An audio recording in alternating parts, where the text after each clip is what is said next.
मचा दिया है। जो एसएससी की तैयारी करने वाले बच्चे हैं वो एकदम शॉक में, डेली नई नई चीजें एसएससी कर रहा है। मेरे भाई आपको पता है कि टीसीएस अपना बोरिया बिस्तर बांध के निकल लिया है।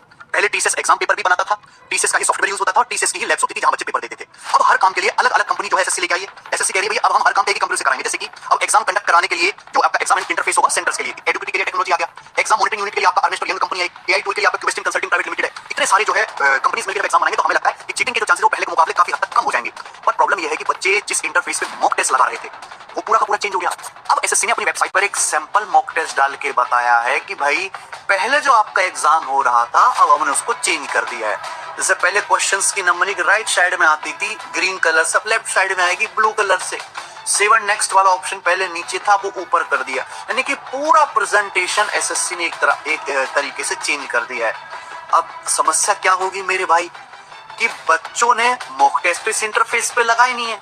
जो पहली बार इस तरह की चीज दिखेंगे बच्चों को उसको यूज टू आदत तो है नहीं, तो उससे क्या है परफेक्ट संख्या थी नहीं, तो आराम से जो वो सेंटर्स ऑप्ट करते हैं वहां पर दिए जा सकते थे। क्योंकि इसके पहले जो टीसीएस पेपर कंडक्ट करवाता था तो वो बच्चों को वही सेंटर देता था जो वो ऑप्शन में चूज करते थे और बड़ा सही भी होता था। मैं दिल्ली हूं, मान लीजिए दिल्ली में मेरी तैयारी चल रही है, दिल्ली में मेरी पढ़ाई चल रही है, तो हम दिल्ली हो गया, अलवर हो गया और अजमेर हो गया, इन 3 सेंटर्स को चूज कर लेते थे। इसमें मेरे भाई मान लीजिए कि कहीं पर मैं आ गया तो जाकर पेपर देंगे। लेकिन सोचिए कि अगर यहीं मुझे कर्नाटक भेज दिया जाए तो मेरे लिए कितनी बड़ी परेशानी की बात है। एक ऐसे राज्य में पेपर देना जहां का आबोहवा मैं नहीं जानता हूं, कौन सी ट्रेन जाती है, कहां मुझे रुकना होगा, कैसे मुझे खाना होगा, क्या मुझे ठहरना होगा। चलो लड़के को एडजस्ट भी कर ले, लेकिन लड़कियों के लिए कितना ज्यादा भारी पड़ जाता है। पर इससे हमारे एडुकेटी जो कि नया वेंडर उसको कोई मतलब है ही नहीं, इससे उसको कोई फर्क नहीं पड़ता है। उसकी हरकतें ऐसी हैं कि लग रहा है कि कंपटीशन को धीरे-धीरे खत्म करेगा। 30 लाख लोगों ने जो ये फॉर्म भरा, इनके में भी सेंटर ऐसे 400-500 किलोमीटर दूर दिए गए जो बच्चों के एक्सपेक्टेशन के बियॉन्ड था। बिल्कुल मेरे भाई यहाँ पर एकदम बियॉन्ड था। अब बोलेंगे कि सर एसएससी में तो अपना बचाव कर लेगी, वो बोलेंगे हम तो अपना वही काम कर रहे हैं जो हमने तुम्हें कहा है। मेरे भाई एक ही फॉर्म के अंदर में 2 तरह की बातें एसएससी बोलती है। देखिए मैंने उनका फॉर्म का यहाँ पर आपके सामने स्क्रीनशॉट रखा है। एक तरफ में यहाँ पर ये कहती है कि कैंडिडेट को हम 3 सेंटर चूज करने का मौका देते हैं, ऑप्शन देते हैं कि अगर मान लो पहला नहीं मिला तो दूसरा मिल जाएगा, दूसरा नहीं मिला तो तीसरा मिल जाएगा। इतना लंबा पैराग्राफ लिखने के बाद में लास्ट में वो छोटा लाइन ये भी लिख देती है कि कुछ सेंटर को हम चाहे तो ऐड कर सकते हैं, कुछ सेंटर को चाहे तो हम डिलीट कर सकते हैं, या हम ये भी कर सकते हैं कि आपने जहां भरा वहां पेपर ना देकर दूसरा दे दे। तो जब तुम ये कह रहे हो तो मेरे भाई यहाँ पर ऑप्शन क्यों दे रहे हो?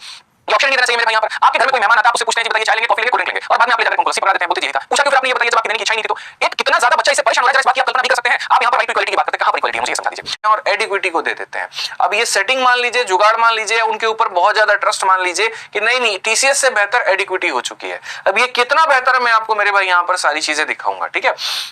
अब एडिक्विटी आपका पेपर कंडक्ट करवाएगी तो सेंटर भी उसके होंगे, लोग भी उसके होंगे, तो हमें कोई दिक्कत नहीं है। पेपर कंडक्ट करवाए, कोई हमारा रिलेटिव नहीं लगता है वहां पे। हमें दिक्कत इस बात से है कि बच्चों को प्रॉब्लम नहीं होनी चाहिए, लेकिन ऐसा दूर दूर तक कहीं पर भी नहीं हो रहा है। जितने भी पेपर्स अभी स्टार्ट होने वाले हैं जिनमें सबसे नुकसान हमारे देश का है, नुकसान उस युवा का है जिसके अंदर में काबिलियत थी लेकिन पैसे नहीं थे और पैसे नहीं देने के कारण में वो सेंटर तक नहीं पहुंच पाया। कभी सोचा आपने कि फॉर्म की फीस 100 रुपए क्यों रखी जाती है, लड़कियों के लिए मुफ्त क्यों रखा जाता है? इसी वजह से ताकि राइट टू एजुकेशन हो पाए, यहाँ पर सबको बराबर मिल पाए। सारे के सारे जिनके पास में सामर्थ्य 100 रुपए तो लगभग हर बच्चे के पास होते हैं, इतने रुपए में वो आराम से फॉर्म भर सकता है, लेकिन 5,000 रुपए 10,000 रुपए हर बच्चे के पास में नहीं होते।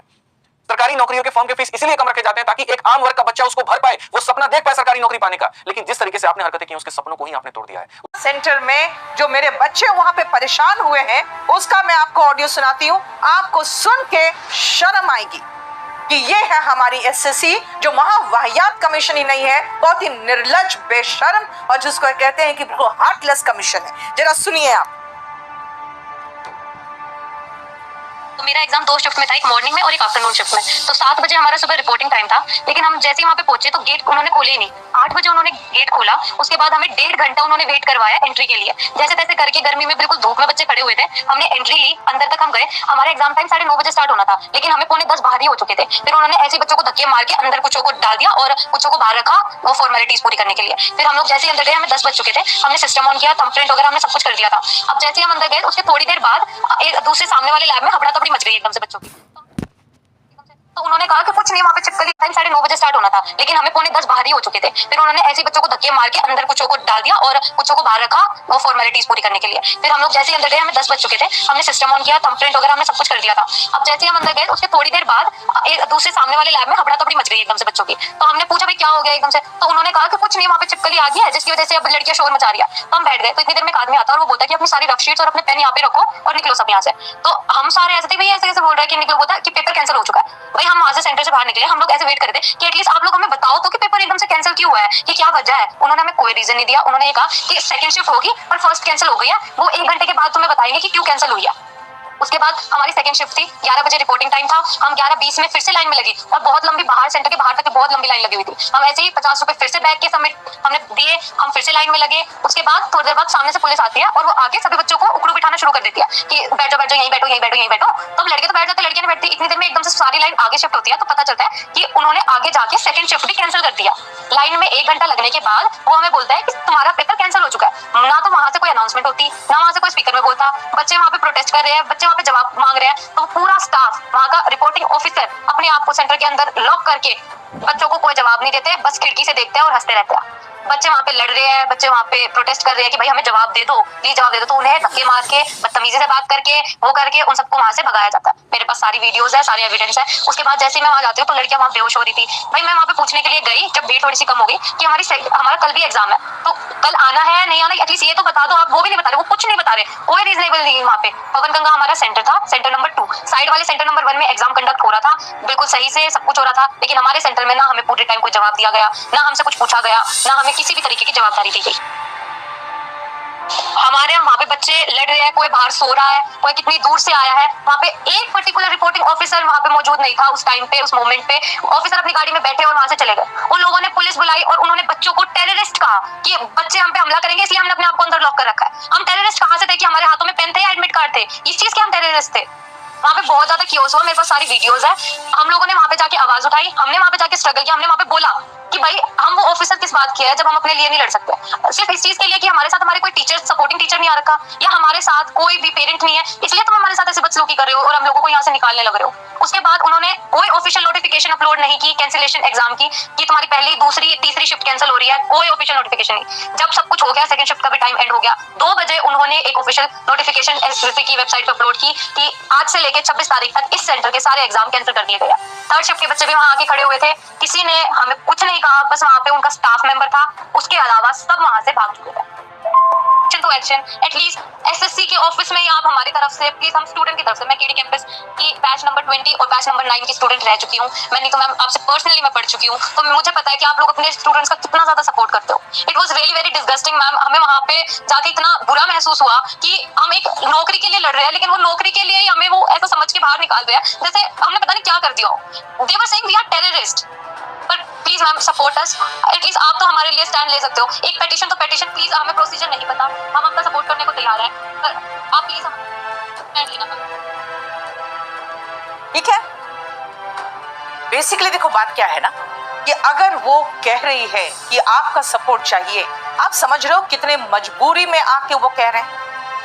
जब बच्चे आते हैं ना और ये रिक्वेस्ट करते हैं कि भाई आप मेरा सपोर्ट करिए, तो वो बिल्कुल निराश और हताश हो चुके होते हैं और वो आपके सिस्टम से हताश हो चुके हैं। बनाया जाता है, फिर वो बेचारा निकला टटोलता हुआ, पास में एक बीट हाउस वहां पहुंचा और उस बीट हाउस वाले ने भेज दिया कि जाके नीतू मैम से मिलो। वो मेरे ऑफिस आया, फिर वो आजादपुर पहुंचा और मैं उसे अपने जो बाकी हॉस्टल में जो बच्चे रहते हैं उनके साथ मैंने उसे रोका, क्योंकि उसका सेंटर 4 दिन के बाद उसका एग्जाम है, लेकिन वो भटकता हुआ पहुंच गया। क्यों? उसका कहना मुझे कुछ नहीं पता, मेरे फ्रेंड ने एग्जाम भरवा दिया और उसके बाद सेंटर दिल्ली पड़ गया।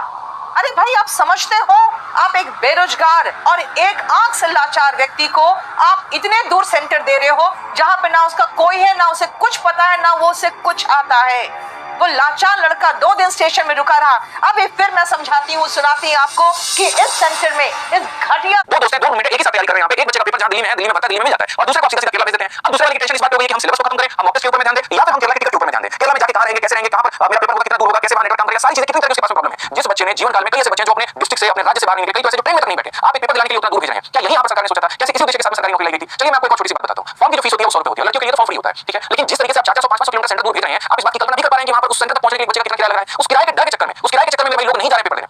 मेरा एक दोस्त से देखते हैं हमारी तरफ कि क्या मैम कुछ हेल्प करेंगी। बच्चों, मैं हमेशा आपके साथ हूँ और एसएससी शायद समझ नहीं रही है कि आप कितने बच्चों का सपना तोड़ रहे हैं, कितनों का प्रोत्साहन जो है, जो बिल्कुल उम्मीद लेकर वो जाते हैं कि इस बार एक एग्जाम फोड़ के आएंगे और नौकरी लेके आएंगे। आप सबकी उम्मीदों पर पानी फिर रहे हैं और उसके बाद आप एक्सपेरिमेंट कर रहे हैं और हमारे बच्चों को गिनी पिग समझ रहे हैं। गिनी पिग कैसे है मैं आपको दिखाती हूँ। अभी जो हुआ है यहाँ पे पवन गंगा एजुकेशनल सेंटर पे, मैं आपको एक लड़की का ऑडियो सुनाऊंगी। आपको सुन के अफसोस होगा कि ये लोग आज का एग्जाम तो कैंसिल किए, मेंशन करके टेक्निकल रीजन, लेकिन ये कितना साफ सुथरा एक छोटा सा बहुत छोटा सा नोटिस है। और उसके बाद उन्होंने तुरंत कह दिया कि 24 से 26 तक के सारे एग्जाम कैंसिल किए जाते हैं यहाँ पे ड्यू टू एडमिनिस्ट्रेटिव रीजंस। एक तो महावाहियात लोग बच्चों को 400-500 किलोमीटर दूर भेज रहे हैं। यानी कि आपको इंडिया के नक्शे पर पहले ढूंढना पड़ता है कि हम कहाँ जाएं। आपको मैं बताती हूँ कितने शर्म की बात है, मैं बहुत तकलीफ में हूँ, क्योंकि एक लड़का कश्मीर के पास सोपिया पता नहीं कहाँ है, वहां से एक लड़का आया, 2 दिन तक वो रुका है स्टेशन में। जब मेरे पास आया तो वो अंधा लड़का था, बिल्कुल आंखें उसकी नहीं, और मैं इसीलिए कह रही हूँ अंधा क्योंकि मैं बोलना चाह रही हूँ अंधा, मैं नहीं कह रही हूँ विजुअली इम्पेयर्ड, क्योंकि मैं आपको महसूस कराना चाहती हूँ कि बिना आंख के वो लड़का दिल्ली पहुंचा है, 2 दिन तक स्टेशन पे रुका है, और फिर वो मुखर्जी नगर आके किसी कोचिंग में घुस गया कि मुझे एक स्क्राइब चाहिए। कोचिंग सेंटर वाले ने उसे कहा कि 3 लाख रुपया लगेगा। आप देखिए किस तरह से एक आंख से लाचार व्यक्ति को किस तरह से मूर्ख बनाया जाता है। फिर वो बेचारा निकला टटोलता हुआ, पास में एक बीट हाउस, वहां पहुंचा, और उस बीट हाउस वाले ने भेज दिया कि जाके नीतू मैम से मिलो। वो मेरे ऑफिस आया, फिर वो आजादपुर पहुंचा, और मैं उसे अपने जो बाकी हॉस्टल में जो बच्चे रहते हैं उनके साथ मैंने उसे रोका, क्योंकि उस हालांकि बहुत अच्छी खबर नहीं है, लेकिन आना जरूरी होता है ऐसे कंडीशन में जब बच्चे, हालांकि बहुत अच्छी खबर नहीं है लेकिन आना जरूरी होता है।